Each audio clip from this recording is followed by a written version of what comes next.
मजा आ गया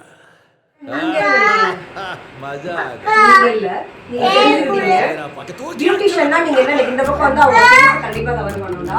பியூட்டிஷியன்னா நீங்க என்ன நினைக்கிறீங்க? எதனால இந்த ஃபீல்ட ஸ்விட்ச் பண்ணீங்க? இப்போ வந்து நீங்க சொல்லிட்டீங்க பியூட்டிஷியன்னா உங்களோட பார்வையில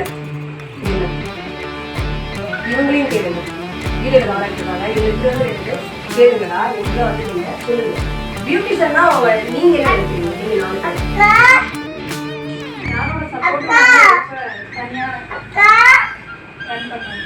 அது வந்து அந்த ஒர்க் ஓகே. பியூட்டிஷியனா என்ன நினைக்கிறீங்க? நீங்க வந்துட்டு நீங்க எந்த தொழில் கத்துக்கிறீங்க, பியூட்டிஷியன் ஏன் கத்துக்கிட்டீங்கிறது இல்ல, பியூட்டிஷியனா நீங்க என்ன நினைக்கிறீங்க? 4 பேர் பொறுமையை யோசிச்சு சொல்லுங்க. இன்னும் தப்போ ரைட்டோ சொல்லுங்க. அதுல ஒன்றும் பண்ணுங்க இருக்கிற அழகா கேட்ச் பண்ணுங்க. பட் இங்க பியூட்டிஷியனா அப்படிங்கிறவங்க பார்த்தீங்க அப்படின்னா ஸ்கின், அதாவது தோலையும் முடியையும் கேர் பண்ணுறவங்க, கவனிக்கிறவங்க ஒன்று. ரெண்டாவது ஸ்கின்னு மேலே தான் நீங்கள் என்ன பண்ண போறீங்க, மேக்கப் பண்ண போறீங்க. ஹேர் மேலே தான் நீங்கள் என்ன பண்ண போறீங்க, டிசைன் பண்ண போறீங்க. இதனால இது ரெண்டுக்கும் பேசியாது ஸ்கின்னு ஹேரும் தான். தோல் முடி இந்த ரெண்டுமே நம்ம என்ன பண்ணுறோம், சர்வீஸ் பண்ணுறோம். உங்களுக்கு வந்து தலைமுடி வந்து சிக்கா இருக்கு, ரொம்ப இதாக தூசியாக இருக்கு, ட்ரையாக இருக்கு, என்ன பண்ணுவீங்க, ஸ்பா பண்ணுவீங்க, முடி வைக்கிறீங்க. அந்த முடியை வந்து என்ன பண்ண ஸ்பிட்டன்ஸ்லாம் இருக்கும், வெடிச்சு வெடிச்சு இருக்கும்.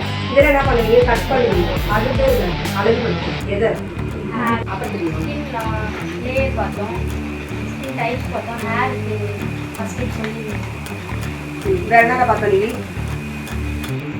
ஸ்கின் அனாட்டமி பார்த்தோம். அதில் ஸ்டார்டிங்கில் வந்து பியூட்டிஷியனாக என்ன பார்த்தோம், ஸ்கின் என்ன பார்த்தோம், ஸ்கின்னோட டைப் ஃபங்க்ஷன்ஸ் என்ன பண்ணுறது, அதுதான் லேயர்ஸ் பார்த்தோம். ஸ்கின் என்னென்னு பார்த்தோம். ஃபஸ்ட்டு பியூட்டிஷியன்னா என்னென்னு தெரிஞ்சுக்கணும். அதுக்கப்புறமேட்டு ஸ்கின்னா என்னென்னு பார்த்தோம், ஸ்கின் ஃபங்க்ஷன் என்ன பார்த்தோம், டைப் ஸ்கின்னோடைய டைப்ஸ், அதனுடைய டோன்ஸ் என்னென்னு பார்த்தோம். அதுக்கப்புறம் 3 லேயர்ஸ் பார்த்தோம். அதுக்கப்புறம் ஹேர் ஸ்டார்டிங் மோனிகா வேற என்ன பார்த்தா?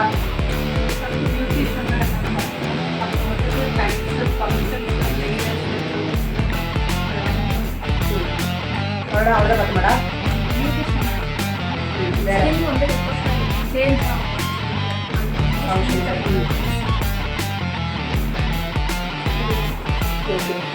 வேற என்ன பார்த்தோம்? அவ்வளோ பார்த்தோமா?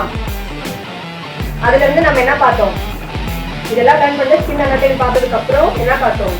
இந்த விஷயத்துல நம்ம என்ன பண்ண போறோம், ஒர்க் பண்ண போறோம்னு பார்த்தோம் இல்லைங்களா? த்ரெட்டிங்கு, கிளீனப்பு, ஃபேஷியலு, ஸோ இந்த மாதிரி எல்லா ஸ்கின் சர்வீசஸும் இதுல தான் பண்ண போறோம். அதனாலதான் வந்து இதை லேர்ன் பண்றோம் அப்படிங்கிறதையும் பார்த்தோம்.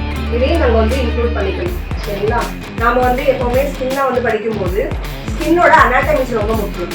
நாங்கள் கூகுள் சர்ச் நான் சொல்றேன் எல்லாமே கூகுள் இட் அப்படின்னு சொன்னேன் அப்படின்னா இதை நீங்க என்ன பண்ணணும், கிளாஸ்ல உட்காந்து நோட் எடுத்து உட்காந்துருங்க அப்படின்னா கூகுள் இட் பண்ணுங்க அப்படின்னா சர்ச் பண்ணணும். இதை நீங்க சர்ச் பண்ணிட்டு மீனிங் எழுதிட்டு வந்து நெக்ஸ்ட் டேல கண்டிப்பா கேட்டேன், நேற்று என்ன கிளாஸ்ல என்னோட சர்ச் பண்ணிட்டு வர சொன்னேன் அப்படிங்கிறத கேட்டேன். அதை வந்து நீங்க டிஸ்கஸ் பண்ணணும். இதே மாதிரி தான் ஓகேங்களா? பண்ணாதான் உங்களுக்கு ரீகால் ஆகிட்டே இருக்கும். இதெல்லாம் ஏன் மேம் நான் லேர்ன் பண்ணணும், நான் என்ன பெரிய ஐடி கம்பெனியில் ஒர்க் பண்ண போனேன் அப்படின்னா, ஐடி கம்பெனியில் ஒர்க் பண்ணுறீங்க இல்லை லேபராக வந்து சின்ன கம்பெனியில் ஒர்க் பண்ணுறீங்கன்னு ஒன்று முக்கியம் கிடையாது. நம்ம எது விஷயத்தையும் என்ன லேர்ன் பண்ணுறோம், என்ன லேர்ன் பண்ணிக்கிட்டோங்கிறது ரொம்ப முக்கியம். இல்லைங்களா? ஸோ இந்த இண்டஸ்ட்ரிக்கு தேவையானது மட்டும்தான் நம்ம படிக்க போகிறோம். அன்வான்டாக எதையுமே நம்ம படிக்க போகிறது இல்லை. சரிங்களா? எல்லாமே வாண்டட் திங்ஸ் தான். வேணுங்கிறத மட்டும்தான் இங்கே நம்ம படிக்க போகிறோம். வாழ்க்கைக்கு தேவையானது என்னது, கரியர். அந்த கரியருக்கு தேவையானது எல்லாம் இப்போ நீங்கள் லேர்ன் பண்ணுறது. சரிங்களா? இது நம்ம கண்டிப்பாக நான் லேர்ன் பண்ணதை ப்ராப்பராக நான் பண்ணி காட்டுவேன் அப்படின்னு சொல்லிட்டு ஈவினிங் வீட்டுக்கு போயிட்டு அன்னைக்கு சேம் டே அந்த ஹர்ட்டான சேம் டே நான் பண்ணி காட்டணும், தப்பாக பண்ணணும். அன்னைக்கு சூப்பராக பண்ணிடுவாங்க. அந்த சாரி தான் அவங்க சிஸ்டருக்கும் வந்துட்டு நெக்ஸ்ட் டே வந்துட்டு க்ரியேட் பண்ணியிருந்தாங்க. ஸோ அதனால் வந்து அந்த மாதிரி விஷயங்கள் வந்து ஒரு சில எல்லாருக்குமே குவிக் லேர்னர் இருப்பாங்க, ஸ்லோ லேர்னர் இருப்பாங்க, ரெண்டுக்கும் இன்பிட்டிவல் லேர்னர்ஸ் இருப்பாங்க. பட் இங்கே நீங்கள் மெயினாக இவங்கள்ட்ட தெரிஞ்சுக்க வேண்டியது என்ன அப்படின்னா இன்ட்ரெஸ்ட். அது மேலே இருந்த ஒரு லவ், அது மேலே இருந்த ஒரு ஆர்வம் தான் அவங்க வந்து இந்த அளவுக்கு வந்துட்டு பர்ஃபார்ம் பண்ண வச்சுது எக்ஸாமில். ஏன்னா இவங்க சீக்கிரம் பண்ணாங்க, நிறைய டைம் அட்டன் பண்ணல.